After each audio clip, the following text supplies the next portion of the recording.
दुआ ज़हरा केस कहानी वो नहीं जो नजर आ रही है, दो पहलू जो आंखें खोलने के लिए काफी हैं। वो घर से निकली कभी ना वापस आने के लिए। ज़हीर इसकी पसंद था, वो इसकी खातिर कुछ भी कर सकती थी। ना वो कभी इसे मिली थी, ना कोई कस्में वादे हुए। ज़हीर ने घर छोड़ने को कहा और उसने अपने माँ बाप का घर हमेशा के लिए छोड़ दिया। ना सिर्फ घर, वो तो इसकी खातिर अपना शहर भी छोड़ आई। शायद कल वो मुल्क भी छोड़ जाए। मोहब्बत की ये अनोखी दास्तान आजकल हमारे मीडिया की जीनत बनी हुई है। दुआ ज़हरा केस जो आजकल हमारे मीडिया की जीनत बना हुआ है, इसके दो पहलू हैं, एक माँ बाप की नजर से, दूसरा दुआ और ज़हीर की नजर से। आइए इन पहलुओं का जायजा लेते हैं। दुआ जब घर से बगैर बताए चली जाती है तो इसके वालिदैन अगवा का खदशा जाहिर करके मीडिया के जरिए अपनी बेटी की बाजियाबी के लिए हर मुमकिन कोशिश में लगे होते हैं ताकि किसी तरह इनकी बेटी बाजियाब हो जाए। जब पता चलता है बच्ची अपनी मर्जी से गई है तो वालिदैन इससे बात करना चाहते हैं और अभी तक बात करने को तरस रहे हैं। अमूमन होता यह है कि इस तरह के केसेस में वालिदैन बच्चों से नाता तोड़ देते हैं ताकि मुआशरे में बदनामी से बच सकें। लेकिन दुआ के वालिदैन तो हर सूरत में अपनी बच्ची से मिलना चाहते हैं, क्योंकि इनको इस बात का खदशा है कि ये कहानी जो नजर आ रही है वो नहीं, इनकी बेटी किसी बड़े जाल में फंस चुकी है। इन्हें डर है कि ये किसी गैंग वगैरह की कहानी है जिसके तहत लड़कियों को बैरून मुल्क ले जाकर इस्तेमाल किया जा सकता है। सच क्या है ये तो रब जानता है। वालिदैन की तकलीफ को पूरा पाकिस्तान समझ रहा है और शायद सारी अवाम इस केस के पिस मंजर में अपनी औलाद की फिक्र में है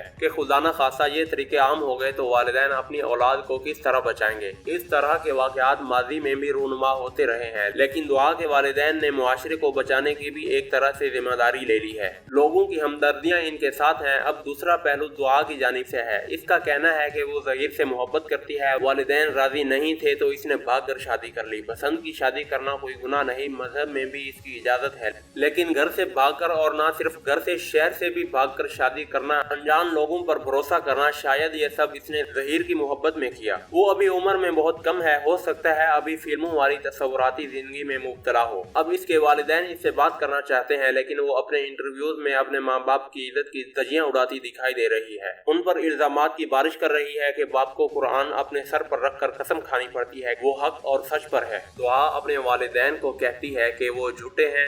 कोई औलाद खुलेआम अपने वालिदैन के लिए ऐसे अल्फाज इस्तेमाल कर सकती है? आखिर आज हमारा मुआशरा किधर जा रहा है? हमारे मुआशरे की कुछ रिवायात हैं, घर से भागकर शादी करने को कभी नहीं पसंद किया जा सकता। अभी तो वो उम्र में बहुत छोटी है। आजकल तो लड़कियों में पढ़ने लिखने और अपने पैरों पर खड़े होने का रुझान बहुत बढ़ रहा है। लड़कियां काफी हद तक प्रैक्टिकल हो गई हैं, वो मर्दों के शाना बशाना खड़ी होना चाहती हैं। लेकिन दुआ से इंटरव्यू लेने वाली अपनी खबर को चिरखारेदार बनाने के लिए औलाद से कहती है कि अपने वालिदैन की बुराई करो। दुआ भी सिर्फ मखसूस लोगों को ही इंटरव्यू देने पर राजी होती है। इस कहानी में बहुत से जोल हैं जो समझ से आ रही हैं। दुआ और इसके वालिदैन दोनों में से एक फरीक तो हक पर है। इस तरह के बहुत केसेस होते रहते हैं और दब जाते हैं, लेकिन जहां माशरे में फैलने वाली बुराइयों की बात आती है तो एक खानदान के अफराद अपने घर और खानदान की इज्जत के जिम्मेदार होते हैं। हम में से कोई नहीं चाहेगा कि इनकी बेटियां घर से भागकर शादी करें। वालिदैन को भी अपनी औलाद की ख्वाहिशों को मद्देनजर रखते हुए इनकी शादी के फैसले पर वक्त कर देने चाहिए ताकि वो किसी किस्म की पेचीदगियों से बच सकें।